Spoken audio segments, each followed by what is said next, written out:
बिस्मिल्लाहिर्रहमानिर्रहीम। अस्सलाम वालेकुम। उम्मीद है आप सब खैरियत से होंगे। Health and beauty tips channel में सब दोस्तों को, भाइयों को, बहनों को, बुज़ुर्गों को खुशामदीद। उम्मीद है आप सब खुश होंगे। आज हम जानवरों की यानी ख़ास तौर पर जो मुर्गी के पोटे हैं, जिनको मुर्गी की ओजड़ी कहते हैं, छट्टियाँ कहते हैं आम ज़बान में इनको, मैदा जो होता है उसको पकाने का तरीका बता रहे हैं आपको। बिल्कुल आसान है, नए तरीके से बनाएंगे, बाकी सब तरीक़ों से ये मुख्तलिफ है। बड़ी लजीज़ और ज़बरदस्त होती हैं ये, और बच्चे बड़े सब इसको मज़े से खाते हैं।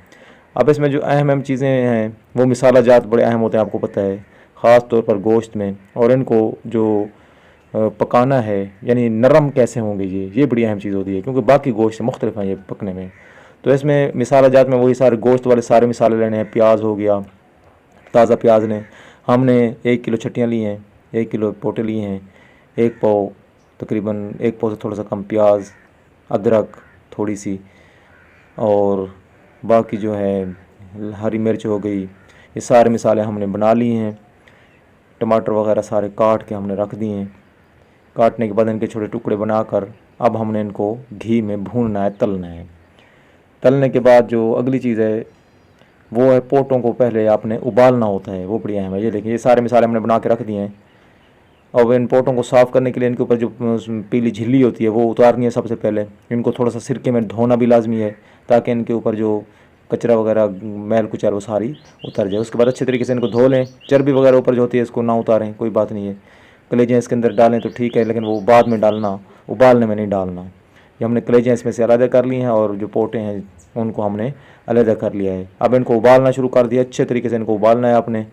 कोशिश करें जो हरी मिर्च हैं, नमक वगैरह वो पहले ही डाल दें इसी के अंदर ही, उबालने के दौरान ही। ये उबलना शुरू हो गए हैं। अच्छे तरीके से इनको उबालना है, पानी अच्छा खासा डाल लेना है। कोशिश करें जो पानी बचे वो इसी में ही रहे, इसको अलग वो नहीं करना, क्योंकि इसके अंदर जो है ताकत होती है काफ़ी सारी। ये जैसे उबल जाएंगे इनको हाथ लगा के आप देखेंगे काफ़ी उबल गए हैं। अब हमने मिसाला जात को घी के अंदर, ऑयल के अंदर इनको अच्छे तरीके से भूनना है मिसालों को। जैसे मिसाले अच्छे तरीके से भून जाएंगे, ब्राउन हो जाएंगे, पीले हो जाएंगे, भून कर इनसे खुशबू आएगी, उसके बाद फ़ौरन हमने ये पोटे वगैरह जो हैं उनके छोटे टुकड़े किए हुए थे उनको हमने इन्हीं के अंदर डाल लेना है।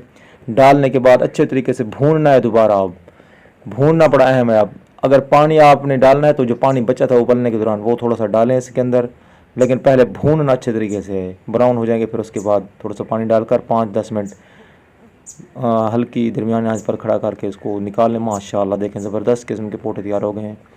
खाएंगे लजीज भी बड़े होते हैं, कलेजे की तरह इनकी भी लज़्ज़त बहुत होती है। और जो भी जानवरों की चीज़ आप खाते हैं, मुर्गियों की, जानवरों की, वो हमारी उसी चीज़ को फ़ायदा देती है जो चीज़ हम खाते हैं। फ़र्ज़ कि अगर आप जानवर का जो क्या कहते हैं उसको मसल खाएंगे, गोश्त खाएंगे, तो आपके मसल्स, गोश्त, पट्टे मज़बूत होंगे। पोटे खाएंगे तो आपका मैदा मज़बूत होगा। इसी तरीके से जिगर खाएंगे तो हमारा खून बनता है, जिगर, कलेजा वो सही रहता है। उम्मीद है आपको रेसिपी पसंद आई होगी, बहुत ही ज़बरदस्त है। आप एक दफ़ा लाजमी ट्राई करें। इसको ऐसे देख कर भी मुँह में पानी आ जाता है। दूसरी रेसिपी इंशाल्लाह हम बनाएंगे कि जानवर की जो टांगें वगैरह होती हैं, जिस तरह सिरी पैर बनाया जाता है, वो कैसे बनाई जाती हैं ज़बरदस्त। तो हमारे चैनल को सब्सक्राइब कर दें और अपना बहुत सारा ख्याल रखें, अपनी सेहत का ख्याल रखें, इर्द गिर्द के लोगों का ख्याल रखें।